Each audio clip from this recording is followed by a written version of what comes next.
warahmatullahi wabarakatuh. Yawwa da ka taɓa link ɗin zai kawo ka, zai buɗe ma. Kana taɓa link ɗin zai kawo ka nan wuririn. To sai ka sanya number wayar da baka taɓa yin register da ita ba. Nan ne ka to musa number waya yanzu haka. To yana kayan ma sa number waya a nan wurin login ne sai ka sanya nan. Yauwa sai ka sanya wurin register. Sai ka taɓa register. Da ya buɗe zai ce ka sa lambar wayarka. Zai ce ka sa lambar waya ce farko. In ka sa lambar waya zai buƙaci ka sanya password. Nan lambar waya za ka sa, nan password za ka sa, nan kuma ka maimaita password. Wannan na ƙasan kuma wannan na ƙasan kuma referral link ne, ba ruwan ka da shi. Lallai kam ba sai ka taɓa shi ba. Kana gama sanya komi daidai sai ka danna register. Sai ka danna nan register. Yauwa to mu sanya. Yauwa da ka dan gama komi sai ka danna register ɗin kamar yadda na ce. To ni sun ce wayata ta taɓa yi, ma'ana IP address suna duba IP address ne. Sun ce wayata an taɓa yi da ita. Lallai kam sun ce an taɓa yi da wayata. To yanzu kawai da ka yi haka zai wuce maka. Da ya wuce maka sai ka yi login. Yau zai ce ka yi sign up. To za ka sa lambar wayar da ka san ka buɗe ɗin da ita. Lambar wayar da ka san ka buɗe da ita, ita za ka sa sai ka sanya password. Da ka sa password zai yauwa zai wuce ya nuno ma haka kamar bai wuce ba. Za ka ga kamar register ta yi kamar ba ta yi ba tunda saboda me? Saboda nan sama za ka ga an rubuta sign in. Sai ka yi tunanin register kamar ba ta yi ba ko kuma abun nan. To ta yi. Abin da za ka yi yanzu shine kawai za ka shiga nan. Yauwa za ka shigo nan wuririn. Da ka shigo nan ka ga user ɗinka gashi. Kai saboda baka fara komi ba za ka ga wurin 00. Amma ni saboda na fara za ka ga na fara samun wannan na mining ɗin ne. Yauwa wannan na mining ɗin ne. Ga abun nan ɗin shi nan kullum ne ake samu. Sannan kuma idan kana so za ka yi inviting ɗin wani duk da ba dole ba ne ba sai ka shigo nan. Da ka taɓa zai kwafi link ɗinka. To lallai kana taɓa to link ɗin zai kwafi. Kamar yanzu na yi kwafi ɗin link ɗin. Amma shin wannan kuɗin da na samu ya ake ana samun su ma'ana wannan 0.175 ɗin nan na USDT. To shi ne za ka dawo nan wuririn in kana so ka ringa samun su kullum. Za ka komo home. In ka shiga home yauwa kana shigo home za ka iske abubuwa nan. To za ka shigo ba VIP1 ɗin nan ba za ka shiga. Shi VIP1 sai ka saya da kuɗinka. Amma wannan shine na kyauta ɗin. To za ka shigo wannan na farko. Lallai za ka shigo wannan na farko. Za ka taɓa receiving. Za ka gan shi tsanwa ne shi ma kamar wannan.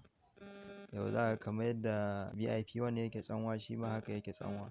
To sai ka taɓa shi. Kana taɓa shi zai ce ma kana so wai zai ce ma ka yi mining. Yauwa bari mu ni da nake na riga ni na taɓa shi. Kawai za ka taɓa shi da ka taɓa shi zai ce ka yi confirm da ka yi confirm shi ke nan. Kullum za ka ringa shigowa kana taɓa wannan har sai ya ja.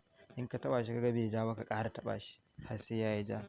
To da ya yi ja kawai shi ke nan ka gama da shi. Lallai kam sannan kuma duk mutum ɗaya idan ka yi mai register za su ba ka 0.1 wa 0.5 dala. In ka yi wa mutum biyu kana da dala ɗaya ke nan. Shin idan kuma a nan za ka ga kuɗin suna hawa. Idan kuɗin suka hau a nan wuririn, idan kana so kuɗin da ka tara ka cire su na referral ko na aiki to kawai za ka yi withdrawing ne. Amma su kuɗin referral ɗin dole sai an turo masu. Shin ya za a turo ma kuɗin referral? Shine za ka je kai ma customer care ɗinsu magana. Zan saki link ɗin cikin inda za ka je kai musu magana. Kamar misali yanzu bari mu je cikin Telegram ɗina sai in nuna muku yadda za a yi ma customer ɗinsu magana. Yauwa yanzu ga ni cikin Telegram. Cikin link ɗin da zan turo za ka ga akwai wannan link ɗin. Shi za ka taɓa. Kana taɓa shi zai kai kan Telegram ko kan WhatsApp kake ko ma kan me kake. Da ya kawo kan Telegram, a nan za ka ga alamun cewa ka yi joinin don ka shiga group ɗin. Saboda sai kana cikin group ɗin ne za ka iya yin magana. Yauwa sai kana cikin group ɗin ne za ka iya yin magana. Sai ka taɓa nan wurin domin ka yi joinin ɗin group ɗin. Nan za ka ga sun rubuta joinin ko kuma bari mu ga. Yauwa daga nan za ka ga an rubuta joinin. Sai kawai ka taɓa sai yayi joinin zai buɗe. Yana buɗewa daman ka riga ka yi wa mutane register. Kawai za ka rubuta ID user ɗinka. ID user ɗinka shi za ka rubuta. Da ka rubuta shi za su je su gani mutum nawa ka yi ma kuma sai su tura maka. Wani zai buƙaci cewa ka rubuta wai ka turo mai screenshot na team ɗinka. Yadda za ka turo screenshot na team ɗinka bari shi ma mu je mu nuna. Yau za ka shiga cikin abun nan ɗinka. ID user ɗinka shine wannan. Wannan nawa ne to kai ma naka za ka gan shi a daidai nan wurin. A daidai nan wurin za ka ga naka. Sannan shi team user ɗin wai team ɗin da suka ce ka turo don su ga mutum nawa ka yi ma to shine wannan shi kuma. Yauwa za ka shigo nan domin ka ga mutum nawa ne ka yi ma. Da ka shigo nan sai ka yi masu screenshot za su ga ko mutum nawa ne ka yi ma. Shi ke nan da kai masu wannan in sha Allah sai dai ka ga sun turo maka. Idan sun turo ma kuma yadda za ka yi withdrawing. Yauwa daga nan za ka shigo nan wurin. Za ka shigo information. Za ka sa suna. Nickname kenan. Misali mu bari mu sanya nickname ɗinmu. Yauwa kawai shi ke nan da ka sa shi ke nan sai ka fita. Shi ke nan ko ka koma za ka ga yana nan.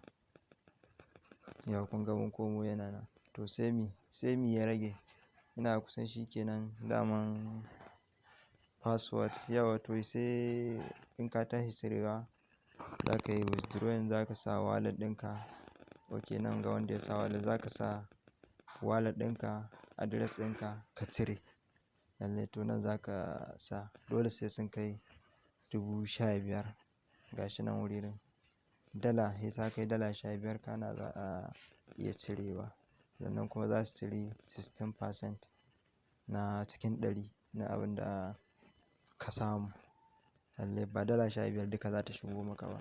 Sannan kuma a nan ɗin ne za ka wallet address a nan ne za ka saita address ɗinka na USDT. Za ka je ka yi copying ka zo nan ka sanya sai kai submitting. Kawai shi ke nan in sha Allah. To ga wanda bai gane wani abu ba to yana iya ƙara yin tambaya sai a abin nan ɗin shi.